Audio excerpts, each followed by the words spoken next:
Hello, welcome to Podsongs. I'm Jack Stafford, and I interview inspiring people in service to others as inspiration for a new song. Now, I had Chrissie Blaze on the show quite a while ago, the astrologer, and now I'm speaking with her husband, Gary.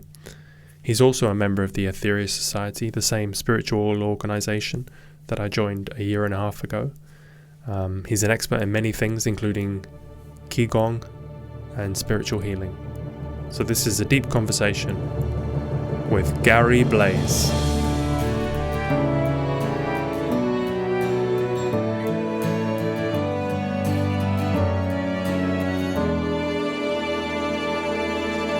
Qigong, is that like is it like Tai Chi or? Well, qigong is Tai Chi it was initially an eternal martial art. Things like Tai Chi, Singi Chuan, and another type that I can't really think of off the head were all internal martial arts. And the whole premise is to develop for the internal martial arts, Tai Chi, which too often today you see it simply as a dance, but the real internal aspects of Tai Chi was as a martial art to be able to move from the root of the earth and project. So your projections would be soft on the outside, but hard on the inside. So it was hardness within softness. And Qigong is a way of enhancing. It's basically three types of Qigong: martial arts-based Qigong, Shenggong, which is spirit-based, and healing-based. And most of the forms that I have been involved with and gotten direct teachings from have been a combination. They all contain aspects of it. And Qigong is a way in which to, through movement, intention, in one case, with the use of mantra and other things, to be able to begin to move prana, qi, the life force, in harmony through our body and aura for better health, for better ability to increase your ability to be a healer, to Shenggong, to get aspects of spiritual enlightenment from the movement of the energies in certain direction. So Qigong is something that doesn't require the long time it takes to really master Tai Chi. There's 24 forms, there's 108 forms, I think there may be 72 forms. And if you really want to get into Tai Chi, it's a long process, but I know a lot of people do it, and it's an excellent thing, but I stuck with Qigong. And that's just, they're both Chinese? They're both from the same school, you'd say?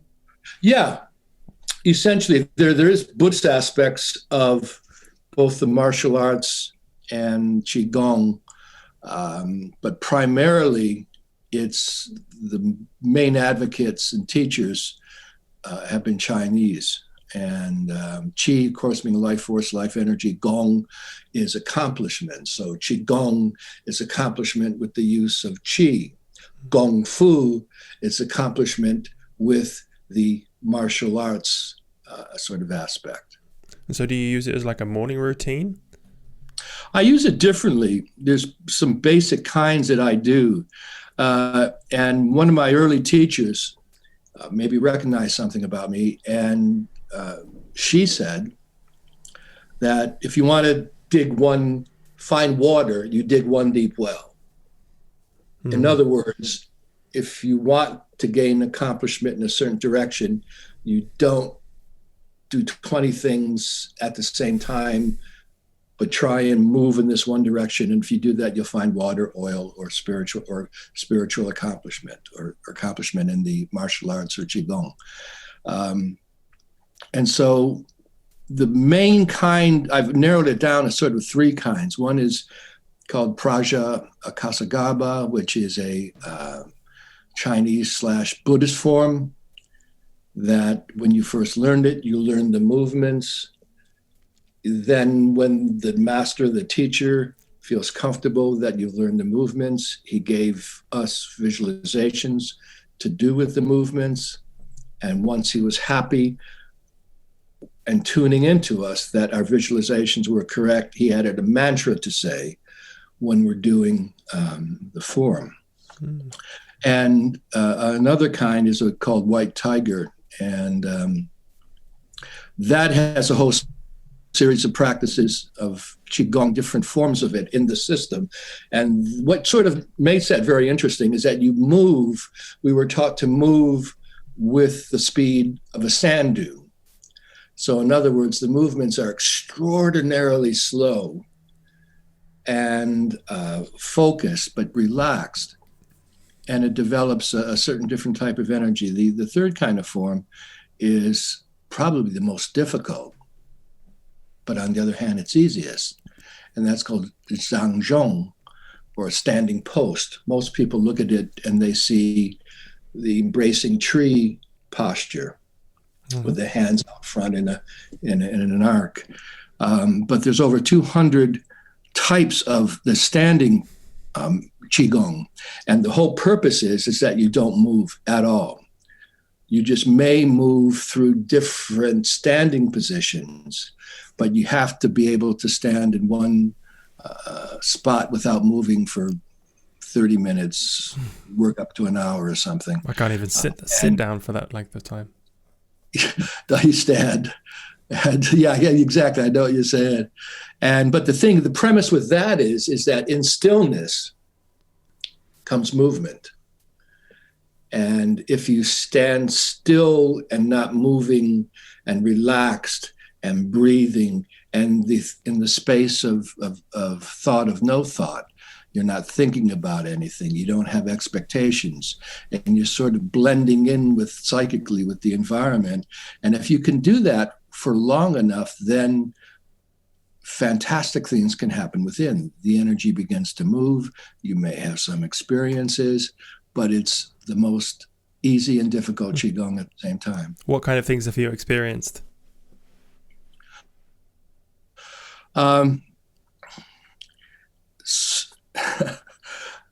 Leaving the body with the standing qigong, the zhangzhong, and so like floating to the ceiling and different things. And when you blend in with the environment, it's a spiritual thing too. Mm-hmm. And much of the qigong has spiritual aspects. The shengong is the spirit-based qigong, that you blend into the environment. We realize it's sort of a way, if you like, of a scaled down cosmic consciousness, because we hold this, we begin to have this no barriers around us. We blend in with the environment, with the trees, with the grass, with the sun. And in that way, we lose our own sense of the small self and begin to experience the bigger self with a capital S. Yeah, I like what you say about digging this big well, because especially when you're in a city, you get tempted to, Monday night the meditation class, Tuesday night the qigong class, Wednesday yoga, things like that. So we don't have these long traditions anymore. Yeah, it's very much stimulation based in some way, with the advent of the overuse of screens, I think. And instant gratification. You're probably too young to remember, but years ago, it started off with Tang, which was a mix sugar drink of orange that was really big. Mm-hmm. And you put it in and you stirred it up. You drank it. The astronauts drank it. And everything became very quick, and it lost the sense of slowing down. And I think that's one of the main things that we all need to do as individuals and humanity, not begin to spend our life rushing through things, but to taste it. And that's an aspect of why I enjoy photography a lot. And I had done this for many years, both the master's main photographer for many years, and in my own way, because it forces you, if you're doing it correctly, to see anew. Because we go through life, we rush through life, and we label things. That's a tree, that's a sunset, that's a shadow, that's a light. But when you begin to view things, looking at things through the eyes of a child with that exuberance and wonder about everything, you begin to see things photographically, and by extension, you begin to see things again with your consciousness. Mm-hmm. Yes, that's very true. So you mentioned the master there. That was Dr. George King. Correct. Yes. The founder of the Aetherius Society is. I've interviewed quite a few people now from the Aetherius Society, and your wife Chrissie, obviously. How did you come into the Aetherius Society? Well, it's sort of a strange thing, I guess. We all do things differently. We all have different paths that we follow and end up in different places. And I guess if you look back, I think if we all look back at our lives, we can see that if we took a different path, or however that played out, our lives could have been better, worse. But the decisions we have made make us the people that we are today. And I was 22. Left the university. I had a football athletic kind of scholarship and was more interested in becoming a hippie. And my mother was always into psychic stuff. And being, the oldest son and everything, I would sort of kid her about it. Not harshly, but, just kidding around about her psychic things and her spiritual books. And anyway, I was coming home from an event one time, and I had a nice little Triumph GT6, British racing green, and I got into an accident on the freeway, and a car spun around and sheared the roof off, because it's like the little fastback ones. I don't know if you remember those. Looks like a mini Jag. Sheared the roof off, sheared the windscreen off. Should have taken my head, but it didn't. And I got home, and on the side table was one of my mother's books. And out of the blue, I picked it up and loved it, broke through a barrier there. And at that point, I began to inhale spiritual books and wisdom and changed my life, that fulcrum point right there. And I met the master, Dr. King, in 1974 when he came to Michigan. And reading one of the books that he had published in the book, and I think it's great advice. It's helped me tremendously. He said, always offer up. Don't wait to be asked. Activate the karmic law on your behalf. So I was sitting down in my little apartment and just wrote a letter to him. And I said, I offered myself as a naive young guy who did, not thinking anything of it. I just thought, hey, this is a cool thing to do. But I meant it. And I mailed him this letter and offering to help in any way possible. And a couple of weeks later, I came home and there was an envelope and a letter. And in the letter, I opened it up. It was from Dr. King. And he called my bluff right from the beginning. And he said, if you mean what you say, I invite you to join me in Los Angeles and continue your staff work there. And to seal the deal, he included the want ad section, which where we used to find jobs, from the LA Times. And it was big and thick and lots of jobs. And I didn't have any wiggle room on that. And so a couple months later, I packed up and drove to LA and stayed there 30 plus years. Best times of my life. So how was it in the early days there? It was, I was there working with the master. I ate at his table for a number of years and gave him part of the people who were giving him healing for a number of years, and worked with him on some ways in which he was working to help humanity. And he was an amazing man. And I'm sort of conservative from a spiritual, psychic aspect, not from a political aspect. But, I'm very careful about what I say in relation to my experiences spiritually or psychically, or my experiences with, in this case, with the master. But he was absolutely amazing. And it was hard for a young guy thrown into that environment, which is pretty intense at times.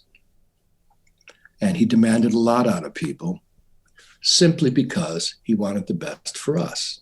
And he had a job to do, and he wanted to help humanity as much as he possibly could in this life. And he wanted us to be as effective as we could be for our own good, but also for the help that we can offer him in our own small ways. And he was just amazing. And they were, you had a number of experiences at dinner and giving him some healing and being close in other ways. And again, I don't like to talk about a lot of experiences, but I'll mention two wide ends of the spectrum, basically. And they're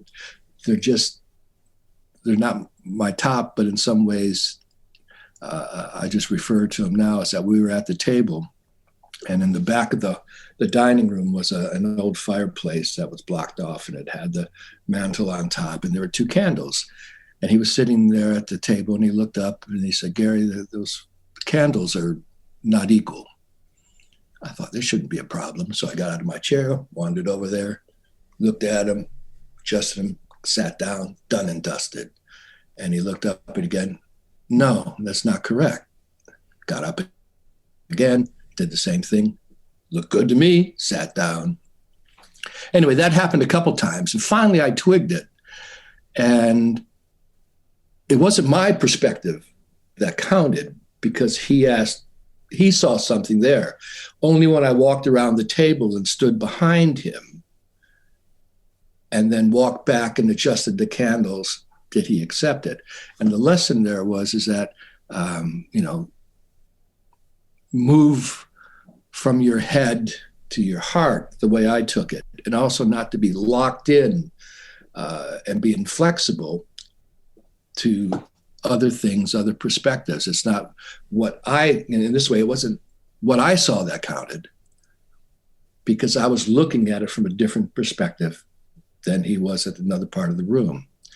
And that sort of stuck with me a lot in my life, to sort of always try and be open to different things, different people, different ideas.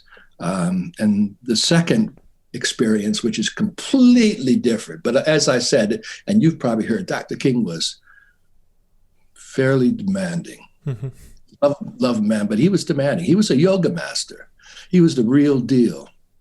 And one time I was living in the bungalow next to him in a room, and he gave us some time off, and I stayed back and did some practices in my room, and I was locking up at night, which I had to do on the property. And I looked over and he was walking across the parking lot, and he looked like he was about 30, and he was probably in his 60s at that time.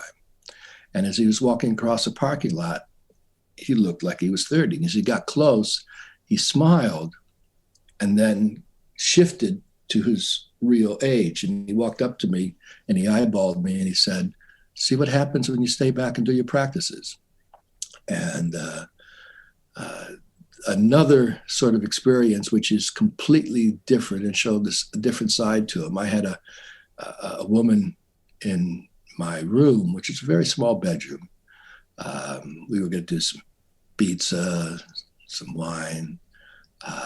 And anyway, this was before cell phones and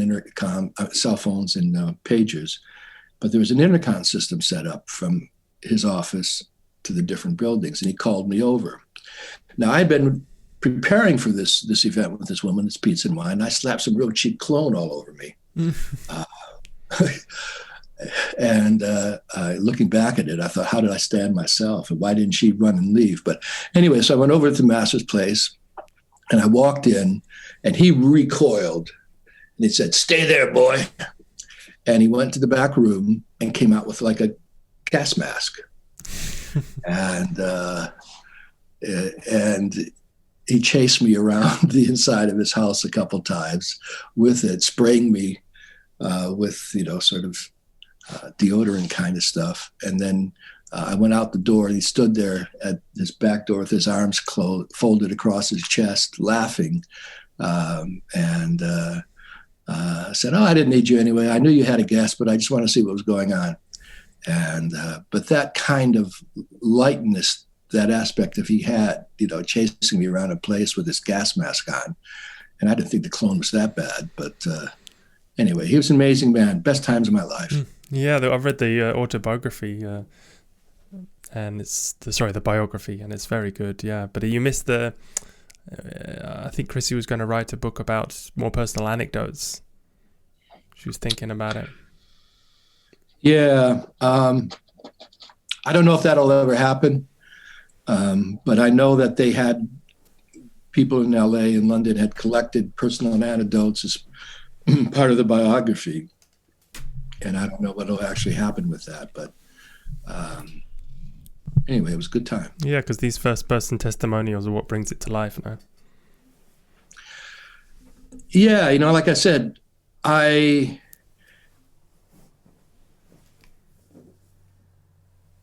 he was the real deal, and he loved people. He loved everybody. He was interested in people. Dave Davies came over one time. He was came to visit. From the Monkees? No, Dave, the Kinks. Oh, the Kinks. Sorry, yeah. Yeah, I won't tell him you said that, Jack. Sorry, I thought as you were in America, I immediately switched to the Monkees. But yes, of course, Dave. Who was that? Dave? Ray Davies and Dave Davies, yeah. Yeah. But the Monkees, they had Michael Nesmith and Richard, some other guys, the singer, young guy. But he was there, and he sat. Dave told me about it, that he sat down with Dr. King in his bungalow, and Dave said, "Can you teach me some Kundalini yoga?" In part of the conversation, and Dave said the master looked at him, and he smile came across his face, and through the smile he said, "We don't teach these things here, Dave." And he just had this. He said the master had this big grin on him and looked at him, but Dave felt that through that, it was sort of a energy exchange, which gave Dave an experience later on.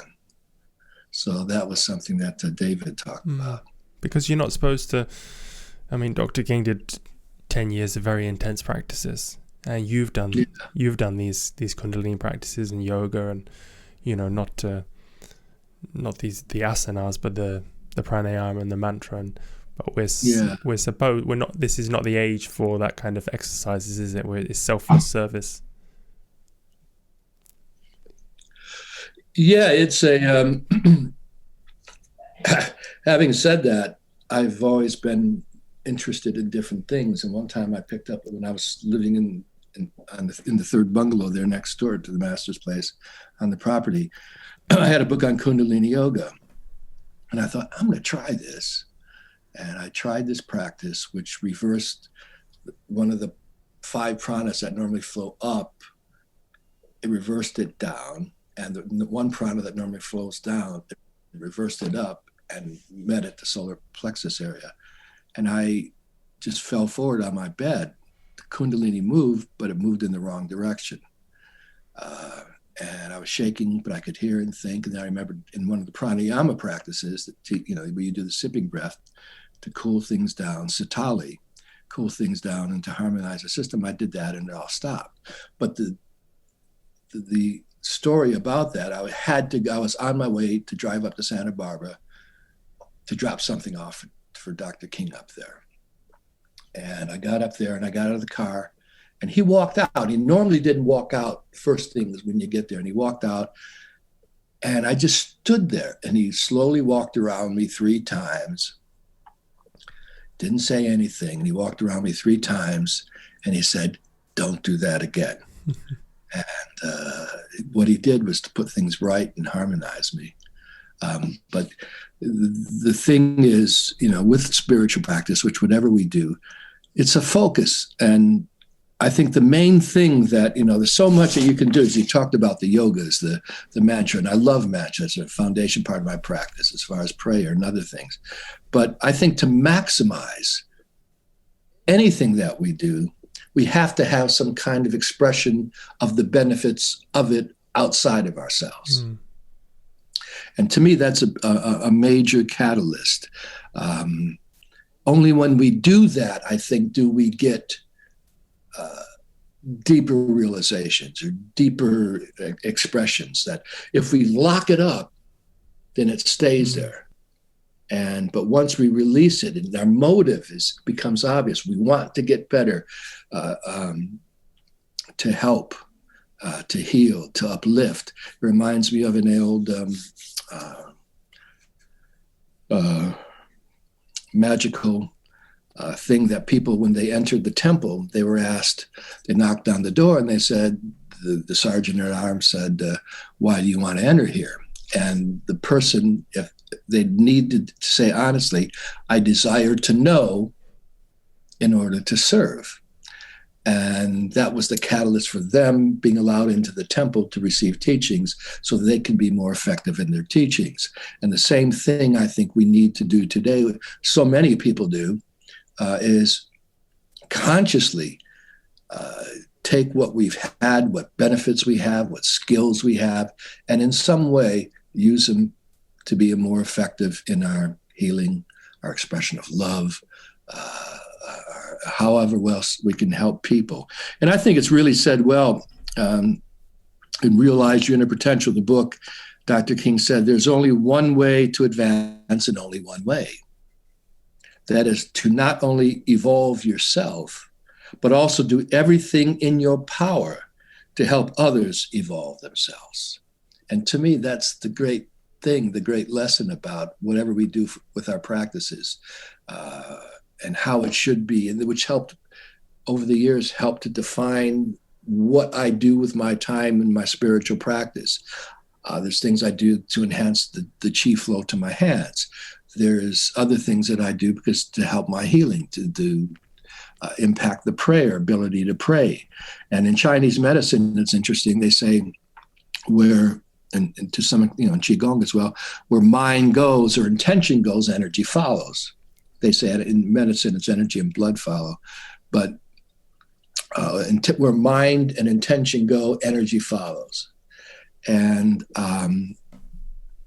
even when we're raising our hands, in other words, with our mind, we can move prana, chi, through the channels of our own body, but we can use that, moving our intention, moving our visualization outside of ourselves to draw in even more energy, because we're sending it. Sometimes when I do the prayers, I imagine the energy leaving, of course, my palm chakras and the heart chakra, but not just leaving, I imagine it moving to the ends of the earth in some ways like that. But that extension of the visualization of the intention, I find, draws even more energy down through it. It's almost like a vacuum that needs to be filled. And once you throw your mind out in a certain direction, this energy just comes. So that's the way that I sort of view it.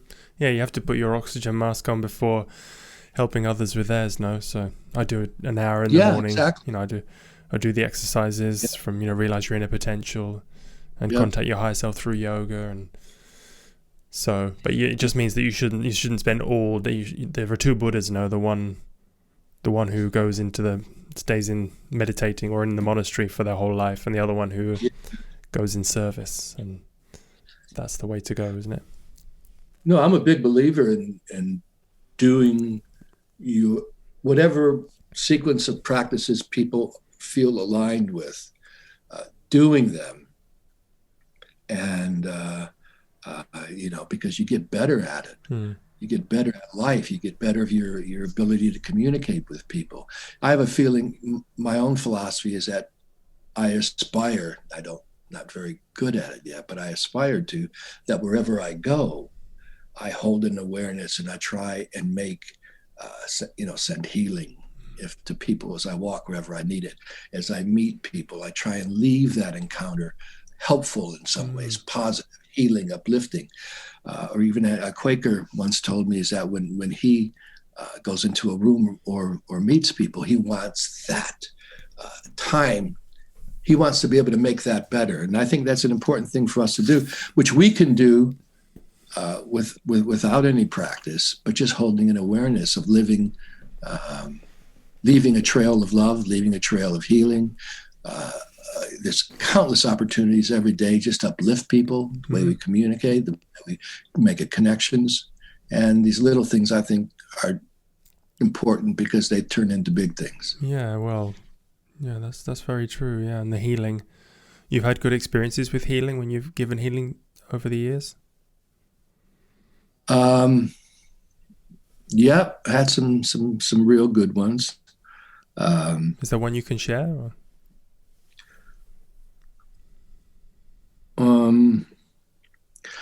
Well, I really don't want to some of them are personal, but with people, but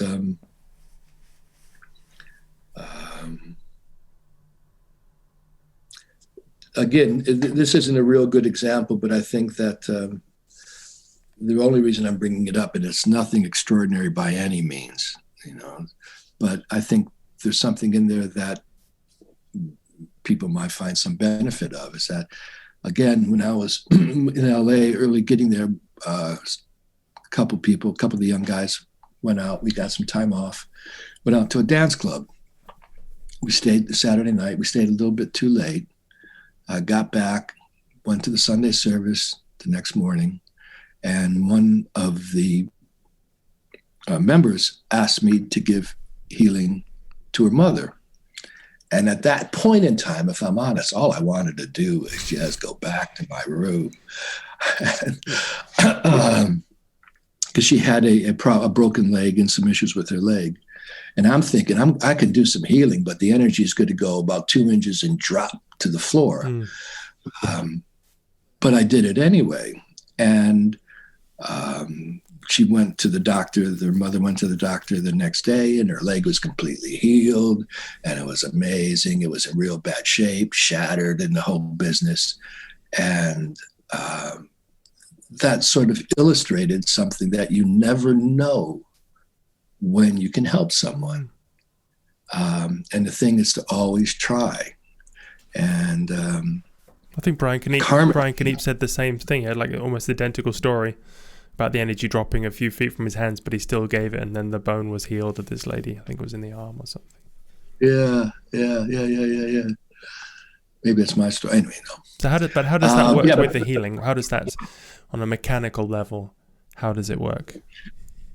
In that case with the bone? Well, in any case, when you give, it's like Reiki, but you send out the healing from the hands. Yeah, see, there's different aspects, and I incorporate the You Too Can Heal main aspects of the You Too Can Heal, because I think the most important energy gates of bringing in prana, life force, into the body is through the main chakras in the body. And so through the You Too Can Heal, you're taught to move energy from one hand to the other, and then flip around to give a balanced kind of energy through the different chakra systems. But what I found with that is that, again, moving the energy with your mind, you can be you can be sort of very passive about it, and the energy is going to flow. But when you, number one, have your hands magnetized to maybe a little better degree with your qigong or other things, and you move the energy with your intention, your visualization, through the head to the other hand, I think that enhances it quite a bit. And then once you move through these main energy gates, because they're associated, the chakras affect the whole body to some degree, but each chakra affects more so the local areas around which they're located. But I bring other things into it. I use color. I visualize color when I give healing. I move my hands. If someone has a swollen ankle, and it's red and inflamed, I don't want to just pump energy in there nilly-willy. You try and tune the energy to the circumstance. If there's inflammation, I try and tune the energy to be cooler, to be a little bit more softer. And then what you can do as well, which I incorporate, is to circle, if there's inflammation, say in the ankle or the knee, and you want to break that inflammation up a little bit, put your hand over the area and circle it very gently counterclockwise, and making it more of an expanding circle as you keep going. And by doing that counterclockwise, clockwise stimulates, counterclockwise is yin, or sedating, or breaking up, or cooling. Mm. So by putting your hands counterclockwise over the area, it serves to diffuse the inflammation. Conversely, if you have a weak shoulder or an organ that's not functioning well, you can do the healing, and I use color. So you imagine a color in your mind? Yeah, coming out of my hand. Okay. Yep. And, you can circle clockwise to bring energy in to a deficient area. If a place is weak, it's not functioning well, the organ isn't working properly. Instead of being excessive, like as an example, the organ liver is associated with the eyes, and liver, the bad emotion associated with liver is anger, resentment. Yeah. And if you have too much of that in your life, you can often, or at times, see it in people's eyes get a bit red. Sure. The face gets a bit flushed. If you're making wrong choices with what you eat or drink, you may have that same kind of effect because it's affecting the liver. And like the color in Chinese medicine for the liver is green. And so I'd work on that and work on bringing the energy down, because the liver energy normally moves down. Okay. But when it's inflamed, or when it's not functioning well, it moves up. Hence the reflection in the face and the anger. Mm-hmm. The more anger you have, the more your liver gets screwed up. And the more it gets screwed up, the easier it is to get angry. So it's sort of a vicious cycle. And number one, you want to cool the energy down in the liver, and also try and help it move in its more direction, which is down, by using acupressure points on the feet that help with that. So you're pulling in a lot of knowledge that you had before, but is in that book anyone can heal? So do you still hold to that? Yeah, I think it's a fantastic book. Like I said, I do that. It's my core sort of practice, but then I incorporated other things too. And, the master has said, Dr. King has said that in some of his lectures, that he did expect people, it was a basic learning technique, which is fantastic, absolutely fantastic. You get yourself dialed in with that, you move from you, and too many people live in the head. And if we can move from the head and inhabit the heart and turn on that heart switch and detach, and I think this is an important thing, is that we always think that we're the doers. We're not the doers. We need to become, as the American Indian, I believe his name is Fool's Crow, talked about, becoming a hollow bone. And so that we're not the doers. We're opening ourselves up for the healing, divine healing energy to move through us. And then we're directing it through what we're doing. But we aren't the people doing it. So you visualize a white light coming down in top of your head? No, I just get out of my sense of self. I just try and leave me by the wayside. It's the small s, and sort of get in attunement, if you like, spiritual harmony before I even start. When I was giving healing more regularly, physical healing, and I knew I had a schedule, I would try and contact guides ahead of time so that they knew, because I know that I've been given they've been helping me. Other people have seen them and stuff, but I would contact the guides and do a little ritual, asking for their help, telling them what the patient, the presenting complaint was with the patient, and and then take it from there. But the point is that again, going back to one silly example, when I was young, I was giving healing to Dr. King. One of the people, I was at his feet, and being new and everything, I thought, wow, I really want to impress him with my power. And I was down there and I was whacking the energy out and thinking, wow, he's going to feel this. And all of a sudden he stood up in bed and he said, that's enough, boy. Just be a little more gentle. And it was about me giving the healing instead of me stepping aside and letting the inspiration and the powers that be, and to become a channel. Because when we're giving healing, we're drawing in a lot of things. We're drawing in energy through our chakras. We're drawing energy into the auric system, which then funnel in different ways too. But I believe if we can get in tune before giving healing, it's not always possible, but if we can do that and open ourselves up and become a hollow bone for this great healing power to flow through us, then I think our healing could even be a little more effective. And do you feel the energy coming out of your hands? Oh, yeah. Yes, I do.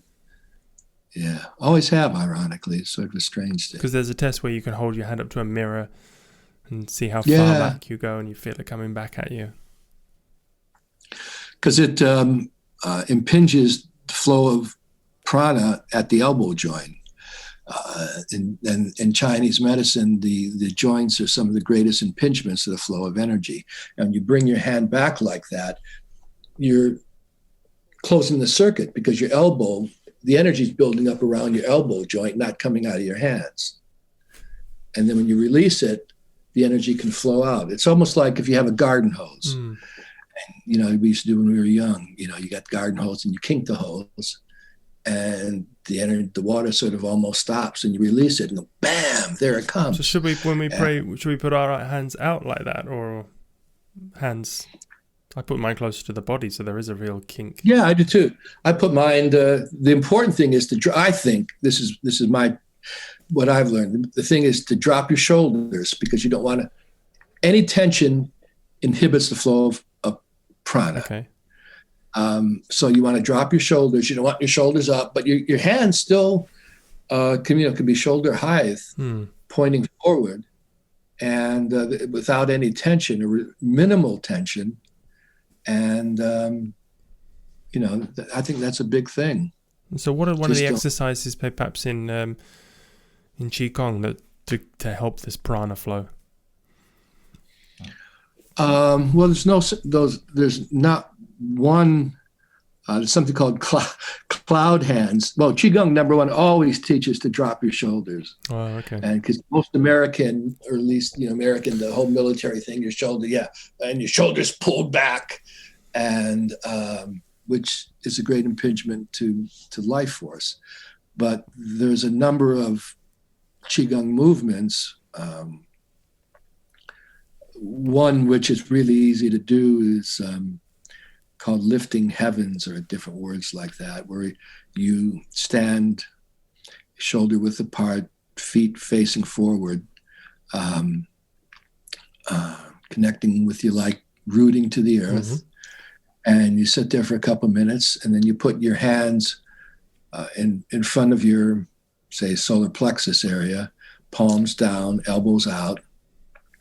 And then you inhale slowly and bring your palms upward until they point heavenward. Yeah, there you go. But keep your hands. The hands are facing heaven. Your elbows out. Push up, and then exhale and bring it down to the side, real slowly, as your hands gradually come out. That affects the whole trunk, and gradually will enhance the flow of energy. It's a real simple one. There's other things called cloud hands, where you influence the amount of chi and sensitivity in your hands. And part of what I used to do in the advanced healing course that I used to teach, and with Chrissie, is that I would teach that I would have a piece of rough carpet. I would have a piece of smooth glass. I would have about 3 or 4 different types of material. Mm-hmm. And it's like using your hand act as a piece of radar. So you're projecting energy down your hand and over this rough carpet, and you should feel a reflection on your hand. And then you move to the glass and things will change. You'll have a whole different kind of perception of the energy bouncing off smooth glass, using your hand as a radar. So you're sending it out very gently, and then you're just waiting till it comes back as you move it. And then you go over glass and you feel something different, and you go over another material, and it's a way of developing sensitivity to your hand, which can play into healing in different ways. Yeah, I had a one-day lesson when I was in London at the Aetherius Society, but I think I need a more intense, just have the confidence to do it. Is it all about love as well? So you move your attention from your head to your heart. Is it, you have to impress it with the real feeling of love?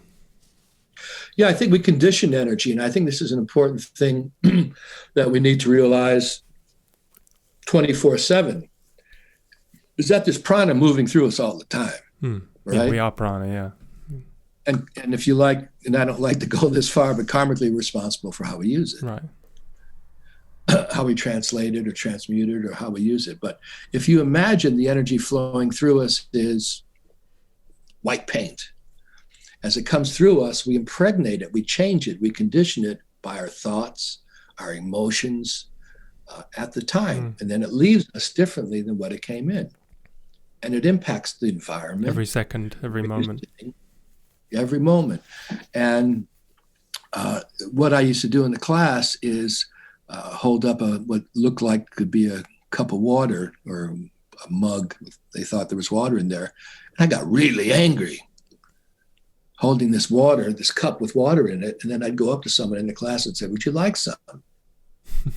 And people would inherently recoil because they knew, even if they didn't really deeply, that they knew on some level that water is not good. I don't want a part of that.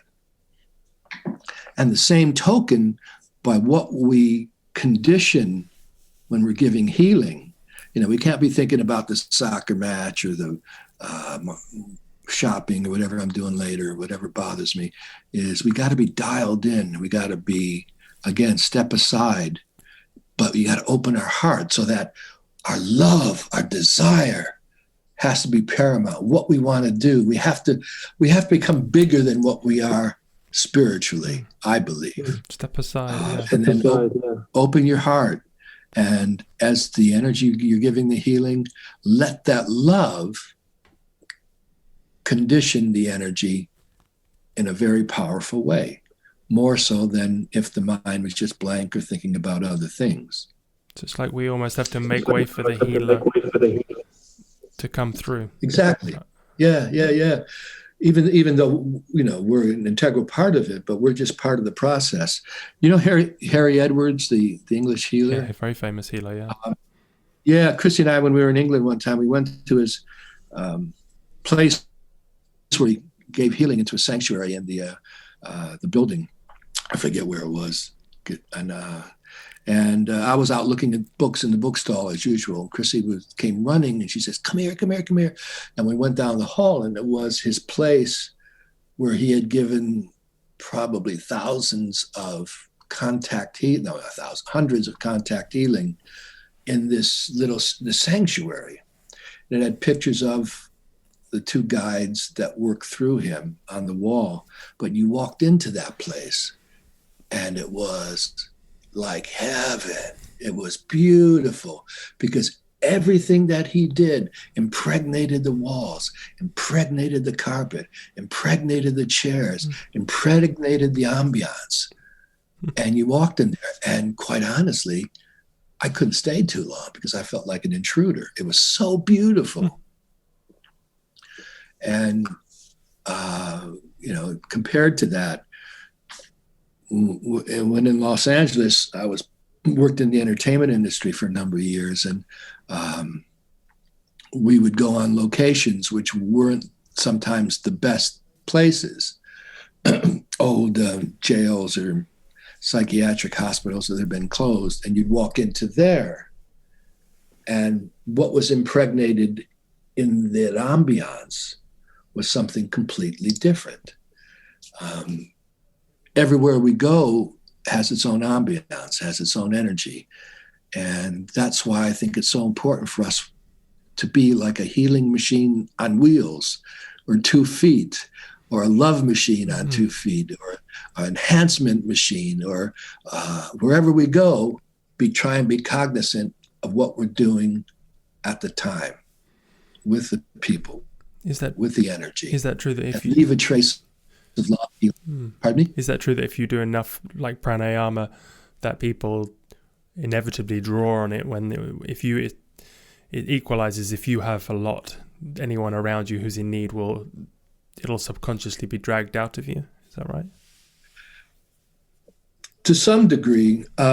Again, in the healing thing, on that point, I would say that in the land, the jungle of humanity, the strong take from the weak, and in the environment of healing, the strong give to the weak.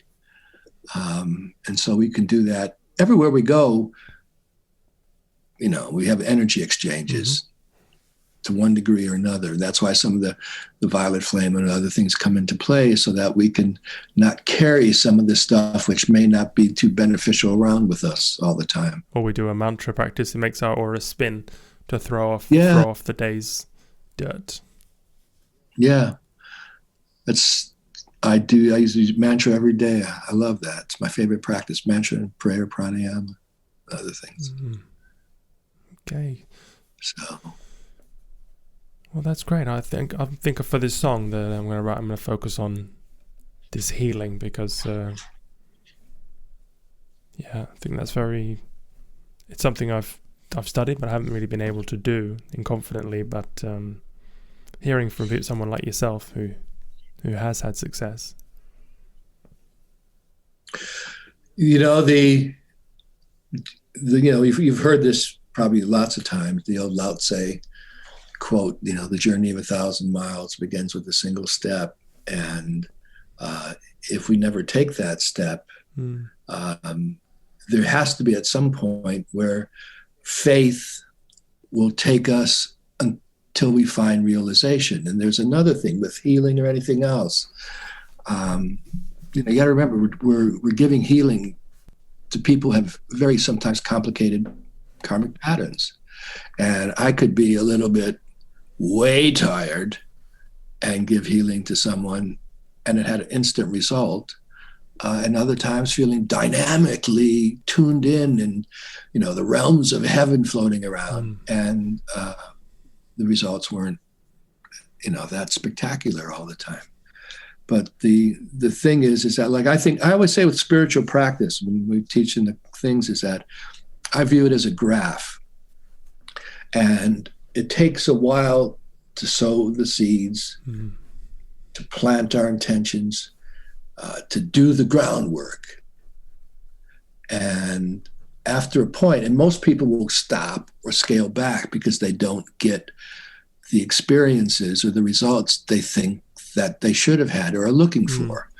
But if they carry on a little bit further, that graph of achievement will start to go up.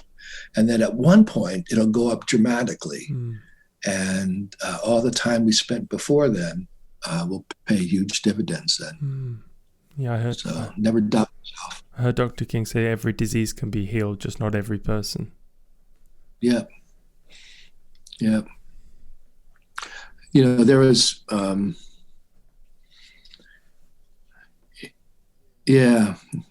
had,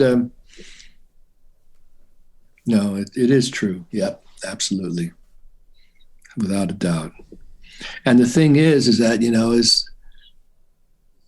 does that stop us? Are we just going to try and live the life and the way we want to, in spite of things? And the old sort of karma yoga approach, the traditional one, was you do the work, you do the right thing, but you detach from the results. Okay. No accolades, and whatever happens for it, you're doing it because it's the right thing to do. You're doing it for God, or you're doing it for whatever else, but you're not doing it for anything, any reason. The same thing with bhakti yoga, love. No attachment to the outcome. Do it. Yeah. And you're doing it for God. You're doing it. You're taking what you're doing and lifting it to a higher level. And just like Dr. King says that, and I do this regularly before I start a practice, I dedicate it in a way. Because that gives it, I think, and then I think that he was mentioning a greater karmic impact. Even if it's before I sit down and do my practices, I dedicate it to Brahma or whatever else I do. That, by doing it, I think makes whatever we're doing a little bit more powerful. Instead of getting up and, I think the master referred to it as doing a dog, dog, dog, cat, cat, cat, back alley kind of thing. Take a little time and just offer what you're doing to God, and ask for the inspiration, strength, and whatever, and then dive into it. Yeah, I like that because, when you think of no attachment to the outcome, you always think, well, if it's successful, I won't boast about it, But yeah, I know. If it's the other way, then if it didn't work, I'm not. I did everything right, and I did everything to the best of my abilities. So. That's also important. But I think you may have heard that Dr. King referred to Harry Edwards again. He was an amazing healer. Healed people of meningitis, and just Chrissie saw him live one time, but his best friend died in his arms. Basically, I think it was for meningitis. Even though he had healed countless people with meningitis, but he couldn't be the catalyst for whatever reason to bring healing to his friend. So we never know, but you never give up. That's the essence of life, isn't it? Is that, keep putting one foot in front of the other, and that's the test. Yeah, keep plowing the field. Yeah. Oh, this has been beautiful, Gary. Thanks so much for chatting. We could go on all night, but I think it's better we focus on one. I'll have you on another time for the rest of the story. Sounds good. I appreciate it. No worries, Gary. Take good care.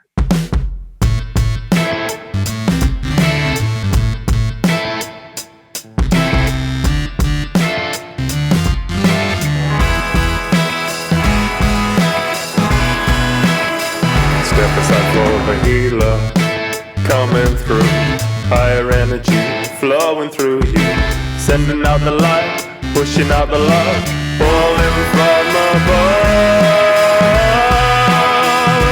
Here comes the healer, an average man, doing something that anyone can, an instrument of healing, working for the one, directly for the soul.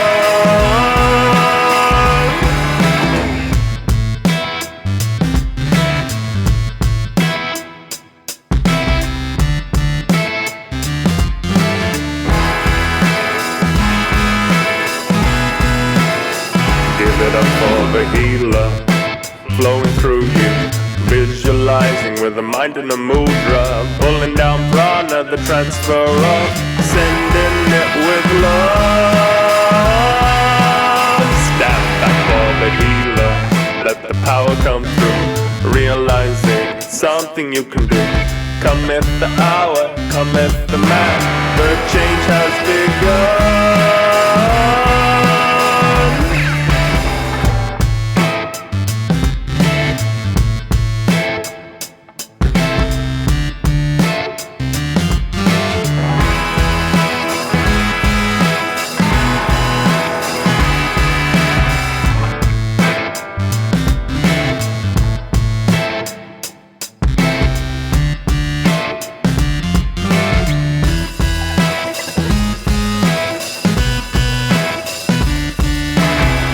up to a higher level, send the power out. Confident that your healing will work without a doubt.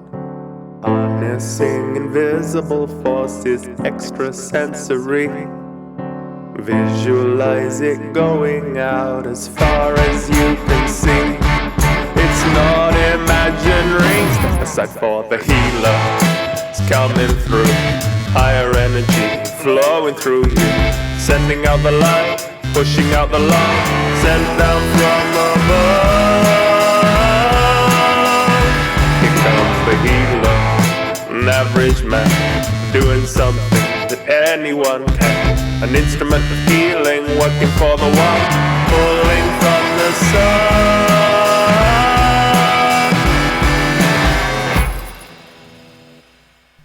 Thanks for listening. If you enjoyed the show, please rate and review it on your podcast app. If you like the song, find it on all streaming services or at podsongs.com. Thanks to my musicians Maurizio San Nicola and Massimino Vozza, and my researcher Dori Verbo. And to you, the listener, thanks for tuning in.